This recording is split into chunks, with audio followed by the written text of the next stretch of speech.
We have all heard the advice before. It comes to us from well-meaning aunts, from self-help books, or perhaps from a quiet voice in the back of our own heads. The advice tells us to appreciate the good people. It tells us to value the ones who are kind to us, the ones who message us regularly just to check in, the ones who genuinely support our ambitions without a hint of jealousy. It tells us to cherish the people who want the best for us, the ones who are thoughtful, who do not flare up in sudden anger, and who will write sweetly to us at the end of the day, simply hoping we have a good night. On the surface, this sounds like the most obvious advice in the world. Of course, we should appreciate these people. Who would not want kindness? Who would not want stability? And yet, if we are honest with ourselves, this advice often lands with a thud. It can sound remote. It can sound mechanical. It can sound overly sentimental or even naive. When we hear that we should appreciate the nice ones, a suspicion arises in our minds. We think to ourselves, surely there must be something wrong with these good people if we need reminders to appreciate them. We think that if they were truly exciting, if they were truly valuable, they would assert their value naturally. They would not need a PR campaign. We assume that true worth shines so brightly that it is impossible to ignore. Therefore, if we are bored by someone's kindness, we assume the fault lies with them. We label them as dull, as uninspiring, as lacking that special spark that we crave. But this perspective ignores a fundamental and somewhat tragic truth about human nature. It forgets that we are not rational machines that automatically detect and value what is good for us. In fact, we tend to categorically reject, ignore, and trample upon goodness and niceness whenever they cross our path. We are, in many ways, like spoiled children. We fail to pay heed to the glories we are gifted every single day. We care so much more for drama and pain than we do for rest and sweetness. We are addicted to the highs and lows, the thrill of the chase, the uncertainty that makes our hearts race, even if that racing heart is driven by anxiety rather than joy. There is no greater example of this blindness than in our attitude toward the physical beauty of our world. Think about your daily life. How often do you truly stop to notice the arrival of springtime? The way the green buds explode onto the branches after a long, gray winter. The way the air suddenly smells like wet earth and new life. We often walk right past it, heads down, looking at our phones, worrying about the next meeting. We omit to notice the light filtering through the trees, creating intricate patterns of lace on the sidewalk. We ignore the vast, cinematic beauty of the sky at dusk, when the horizon turns into a watercolor painting of violet, orange, and deep indigo. We overlook the simple, vibrant yellow of lemons sitting in a bowl on the sideboard, or the mystery of a path winding through a forest, or the shifting colors of the sea as it meets the shoreline. We hardly pay attention to the warmth of the summer sun on our skin until it is gone.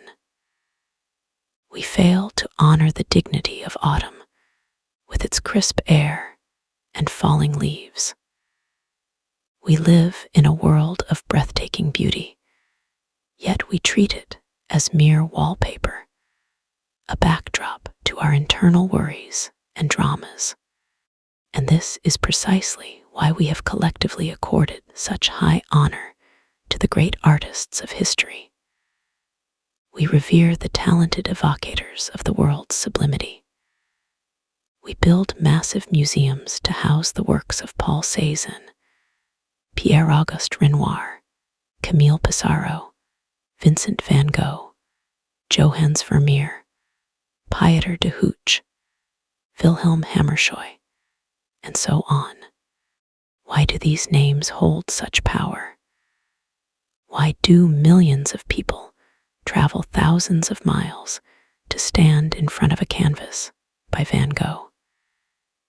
It is not just because they were skilled with a brush. It is because they saw what we refuse to see. We would not be so moved by their works if we were normally accustomed to looking at what they are attempting to draw our attention to. Our respect for their art is, in part, a piece of self-criticism and atonement. When we stand before a Van Gogh painting of sunflowers, we are not just admiring the color yellow. We are being confronted with our own blindness. We are reading a canvas that is an infinitely subtle attempt to tell us, in effect, look at this. Look up at the sky as you walk to work. Stop being so ungrateful to springtime. Notice the hope and cheer available in a simple vase of flowers. Enough of your focus on strife and ugliness. The emotion we feel in front of these paintings, that swelling of the chest, that sudden prick of tears, is bound up with a semi-conscious sense of how far we have let ourselves drift from what we should rightly love. If we were sane and thoughtful, we would not need a painting to remind us that the world is beautiful. We would see it ourselves. But we are not sane, and we are often not thoughtful. We are distracted. We are jaded. So we rely on the artists to grab us by the shoulders and point us toward the light. We rely on Vermeer to show us the quiet dignity of a person pouring milk. We rely on Hammershøi to show us the profound peace of a silent, gray room.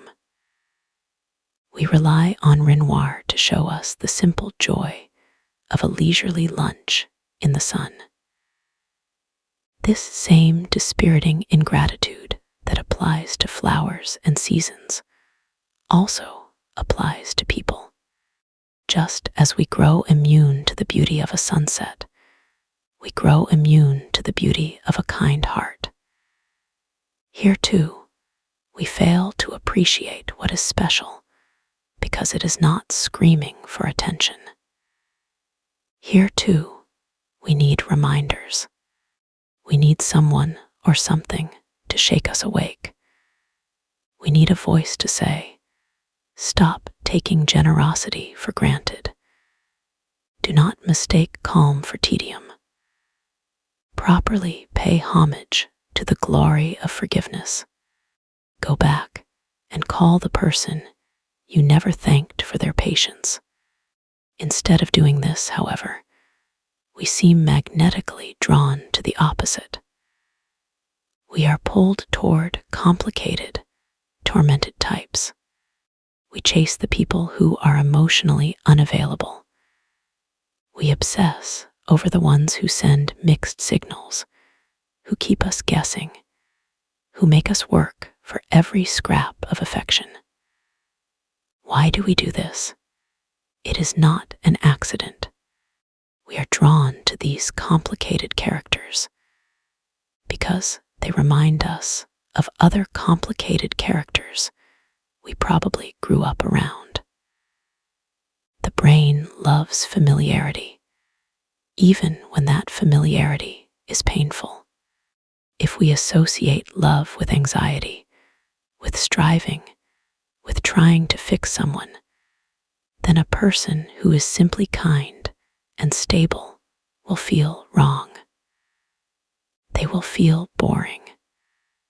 There is no puzzle to solve with a good person. There is no dragon to slay.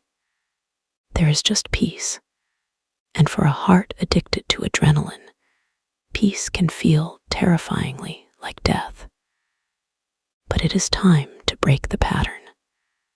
Just as we might leave an art exhibition in Paris, walking out onto the street with fresh eyes, vowing to notice the beauty of the city, we must make a similar vow regarding the people in our lives.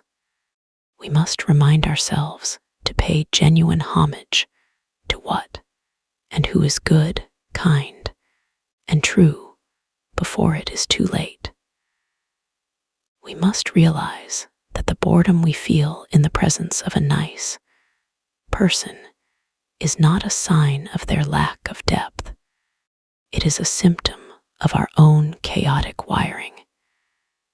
It is a sign that we need to detox our hearts from the addiction to drama. Think of the good person in your life, the one who is always there, the one who listens, the one who doesn't play games. They are not the blockbuster movie with explosions and plot twists. They are the quiet, beautiful landscape painting that hangs in the museum. They are the field of poppies in spring. They are the lemon on the sideboard. They are the masterpiece that is easy to walk past because it doesn't shout. But if you stop, if you truly look, you will see the richness of their soul. You will see the vibrant colors of their loyalty. You will see the intricate brushstrokes of their care. Life is difficult enough. The world is filled with enough unavoidable suffering and chaos. It is too awful for us to treat niceness with anything other than wholehearted reverence. We cannot afford to discard the people who offer us sanctuary. We cannot afford to overlook the springtime of a gentle relationship in favor of the stormy winter of a toxic one. So, how do we chain? How do we learn to love the boring good? It starts with awareness. The next time you feel that itch of boredom when someone is kind to you, pause. Recognize it for what it is, a withdrawal symptom from drama. Take a deep breath and stay in the moment. Ask yourself, what if this piece is actually what I need? Look at the person across from you, the one who just asked how your day was and genuinely waited for the answer. Look at them the way you would look at a Renoir. See the value in their softness. See the strength in their consistency. It is an active practice.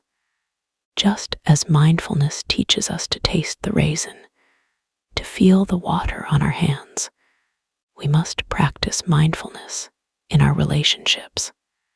We must savor the text message that arrives on time. We must relish the absence of a fight. We must find the thrill not in the ups and downs, but in the deepening of trust. We must retrain our nervous systems to register safety, not as boring, but as luxurious. Imagine a life where you do not have to guess where you stand. Imagine a love that does not hurt. Imagine a friendship that drains zero energy and only recharges you. This is available to you. It is standing right there, perhaps in the form of that person you have been keeping at arm's length. Do not wait until they are gone to realize they were a masterpiece. Do not wait until the winter comes to miss the spring. Let us be the people who notice. Let us be the ones who stop on the sidewalk to look at the light through the leaves. And let us be the ones who turn to the good, kind, steady people in our lives and say, I see you. I value you. Thank you. Because in the end, the drama fades. The excitement of the chase burns out. The tormented genius becomes exhausting. But kindness endures. Goodness is the only thing that sustains us through the long years. It is the bread of life, while drama is merely candy, thrilling for a moment, but leaving you sick and hungry in the end. Let us cultivate a taste for the bread. Let us become connoisseurs of kindness. Let us learn to be moved by decency, just as we are moved by great art. Because a truly good person is a work of art, painted with patience, framed in integrity, and waiting for us to simply stop, look, and appreciate. Thank you for listening to Happy Aura today. I hope this message settles deep within you. I hope it changes the way you look at the world when you step outside, and the way you look at the people who love you. You deserve the peace that goodness brings. You deserve the rest that kindness offers. Take one more deep breath with me. Inhale the good. Exhale the doubt. Go out there and appreciate the spring. You are loved.